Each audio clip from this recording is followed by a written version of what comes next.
The story goes something like this.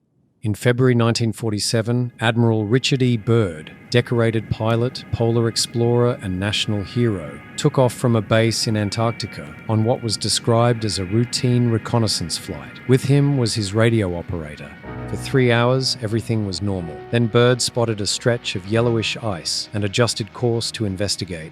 More discoloration followed, patches of red and purple. Instruments began to fail. Moments later, an unfamiliar mountain range appeared.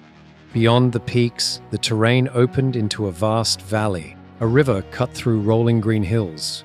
Through binoculars, he saw movement, an animal he described as resembling a mammoth. The external temperature read 74 degrees Fahrenheit, impossible for Antarctica.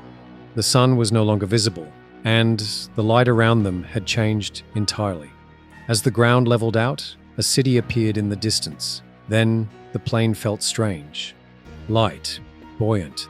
The controls stopped responding. 2 disc-shaped objects flanked them, each bearing symbols resembling swastikas. The discs had taken control. A voice came through the radio, calm, precise, with what Byrd described as a Nordic accent. Welcome, Admiral, to our domain. We shall land you in exactly 7 minutes. Relax, Admiral. You are in good hands. Byrd realized the engines were no longer running. The plane was guided down by an unseen force to a smooth landing. Several tall, blonde men approached. In the distance, a shimmering city pulsed with rainbow-colored light. Byrd and his companion were greeted warmly and escorted onto a floating platform that carried them swiftly toward the city. Its structures, he wrote, were crystalline. They arrived at a large, unfamiliar building and were offered a warm drink. Delicious, but unlike anything he'd ever tasted. Then Byrd was asked to follow alone. He was led down a corridor bathed in rose-colored light, the glow radiating from the walls themselves. At the end stood a large door covered in strange, glowing symbols. It opened silently. Inside was a room so beautiful, Byrd said it defied description.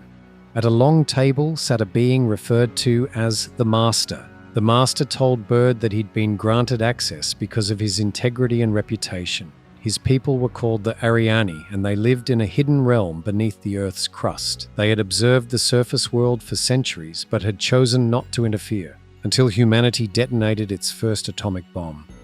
That act, he said, forced them to break their silence. They sent their flugel rods, the craft humans now call UFOs or flying saucers, not just to observe, but to deliver a warning. The Master explained that emissaries had already approached world leaders, urging them to change course, but they were ignored. Their ships were fired upon. Now Byrd had been chosen to witness the inner world firsthand, so he could testify that it truly exists. The Master spoke of a coming dark age, war, collapse, and suffering. But in time, the Ariani would return to help the survivors rebuild and reclaim the knowledge humanity had lost. For now, they would remain hidden. Byrd was escorted back to his aircraft. It lifted silently, still guided by an invisible force. Then the voice returned. We are leaving you now, Admiral. Your controls are free. Back in the United States, Admiral Byrd was debriefed, interrogated, medically examined, and ordered to remain silent. This story is said to come from a secret diary that was discovered after his death. Make of it what you will.